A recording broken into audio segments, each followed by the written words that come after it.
Hi! Today I would like to show you how you can transfer files from XIAOMI device to Nokia T20. Start by going into Play Store on both devices and tapping on the search bar. Now type in Send Anywhere and install this free app from this developer. Then tap on Open. From this screen here you need to choose I accept, confirm, continue and allow.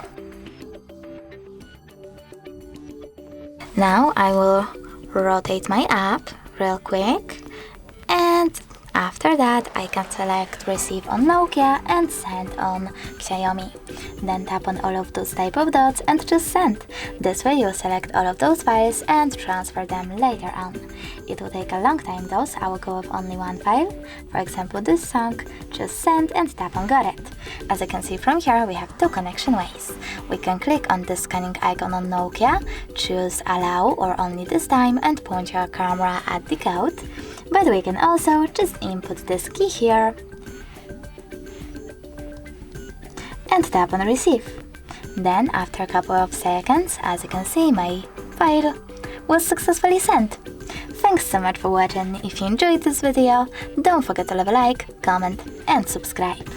Bye!